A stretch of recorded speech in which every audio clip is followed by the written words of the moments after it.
ஸ்ரீ சங்கரா TV நேயர்களுக்கு வணக்கம். சுபதினம் நிகழ்ச்சியில் அனைவரையும் சந்திக்கிறதுல மிகவும் மகிழ்ச்சி.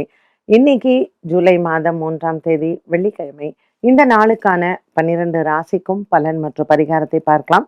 அதனை தொடர்ந்து நமக்கு ஒரு அழகான கேள்வியும் காத்திருக்கிறது. இன்னைக்கு சந்திரன் குருவின் பார்வையில மகர ராசியில சஞ்சாரம் செய்கிறார். ரொம்பவுமே மேஷராசி அன்பர்களுக்கு அற்புதமான நாளாக இருக்கும். அலைச்சல்கள் அதிகமாக இருக்கும்.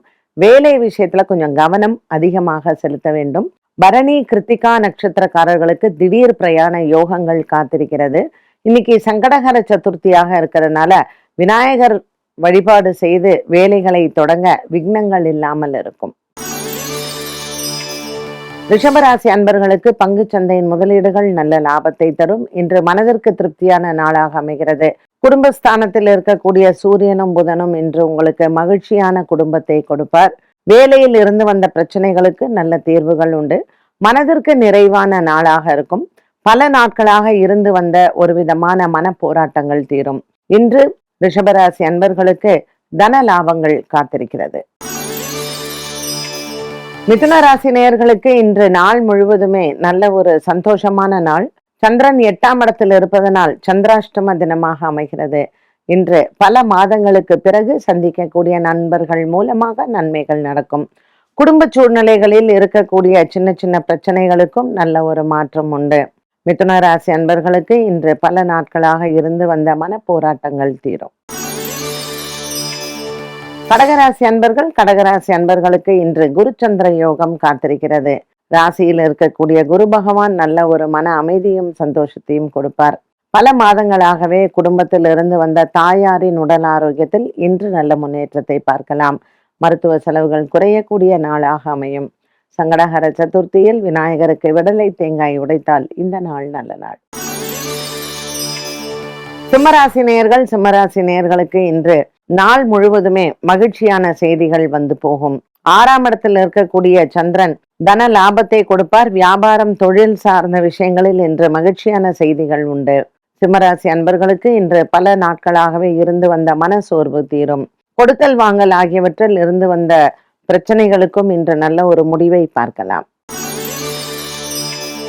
கன்னிராசி நேயர்களுக்கு இன்று மாலை நேரம் மிகவும் ஒரு உகந்த நேரமாக அமையும். நல்ல செய்திகள் காத்திருக்கிறது. குடும்பத்தில் சுபங்கள் பேசப்படும். திருமண யோகங்கள் காத்திருக்கிறது. 10ஆம் இடத்தில் இருக்கக்கூடிய சூரியனும் புதனும் இன்றைய நாளில் உங்களுக்கு மனதிற்கு திருப்தியும் சந்தோஷத்தையும் கொடுப்பார். வேலையிடத்தில் வெள்ளிக்கிழமை விநாயகரை வழிபாடு செய்து இன்று நாளை தொடங்க இந்த நாள் நல்ல நாள். துலாம் ராசி நேயர்களுக்கு இன்று அலைச்சல்கள் மிகுந்த நாளாக அமைகிறது. 4ஆம் இடத்தில் இருக்கக்கூடிய சந்திரன் அலைச்சல்களை அதிகமாக கொடுப்பார். இன்று உங்களினுடைய உறவினர்கள் மூலமாக நன்மைகள் நடக்கும். புதிய நண்பர்களினுடைய அறிமுகங்கள், புதிய நண்பர்களினுடைய பார்வைகள், இது அனைத்தும் உங்களுக்கு வெற்றியை தரக்கூடியதாகவே அமைகிறது. விருச்சிக ராசி அன்பர்களுக்கு இன்று பிள்ளைகளால் மனக்கவலைகள் தீரும்.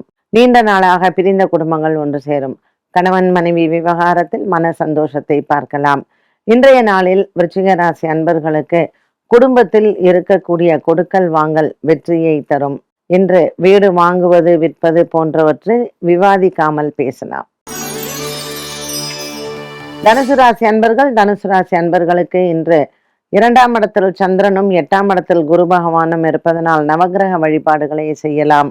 குடும்பத்தில் உங்கள் தாய் தந்தையின் இடத்தில் இருந்து வந்த ஒரு மன போராட்டம் இன்று நீங்கள் பேசினால் முடிவாகும். தனுசு ராசி அன்பர்களுக்கு உத்திராடம் மற்றும் பூராடம் நட்சத்திரக்காரர்களுக்கு புதிய வேலை முயற்சிகள் வெற்றியை தரும். வெளிநாட்டு வேலைகள் மற்றும் வெளியூர் வேலைகளில் நல்ல ஒரு மன நிம்மதியை பார்க்கலாம். தனுசு ராசி அன்பர்களுக்கு இன்று பல மாதங்களாக இருந்து வந்த மன சோர்வு தீரும். மகர ராசி நேயர்களுக்கு சந்திரன் ராசியில் இருப்பது குரு சந்திர யோகம் அமைந்திருக்கிறது. இன்று கஜகேஸ்ரீ யோகத்துடன் இருக்கக்கூடிய மகர ராசி அன்பர்களுக்கு மனதளவில் இருக்கக்கூடிய சந்தோஷங்கள் இரட்டிப்பாகும். குடும்பத்தில் இருக்கக்கூடிய ஒரு சில மனவேதனைகள் மாறும். குடும்ப சூழ்நிலைகளில் இன்று உங்களுக்கு கொடுக்கல் வாங்கல் மற்றும் பண விவகாரங்களில் முன்னேற்றங்கள் உண்டு. கும்பராசி நேயர்கள், கும்பராசி நேயர்களுக்கு சந்திரன் 12ஆம் இடத்தில் இருப்பதனால் விரய செலவுகள் காத்திருக்கிறது. 7ஆம் இடத்துல இருக்கக்கூடிய கேது பகவானும் ராசியில் இருக்கக்கூடிய ராகுவும் கணவன் மனைவி உறவில் ஒரு திருப்தியை கொடுப்பார். திருமண யோகங்கள் மற்றும் திருமண பேச்சுவார்த்தைகள் வெற்றியை தரும். உங்களினுடைய பூர்வ புண்ணியங்கள் பலப்பட இன்றைய நாளில் விநாயகரை வழிபாடு செய்யலாம். மீனராசி நேயர்கள், மீனராசி நேயர்களுக்கு இன்று மன நிம்மதியும் சந்தோஷமும் கிடைக்கும். புதிய வேலை வாய்ப்புகள் மற்றும் கூட்டு தொழில் முயற்சிகள் இன்றைய நாளில் வெற்றி தரும். இன்று அம்மன் ஆலய வழிபாடு சிறந்தது. பிள்ளைகளால் குடும்பத்தில் இருந்து வந்த மன கஷ்டங்கள் மாறும். திருமண பேச்சுவார்த்தைகள் மற்றும் குழந்தை பாக்கியம் இது போன்ற சுபங்கள் இன்று பேசப்படும். இன்று ஜென்மச்சனியில் இருக்கக்கூடிய மீனராசி அன்பர்களுக்கு நல்ல செய்திகள் காத்திருக்கிறது. 12 ராசிகளுக்கும் உண்டான பலன் மற்றும் பரிகாரத்தை பார்த்தோம். இந்த நாளுக்கான கேள்வியை பார்க்கலாம்.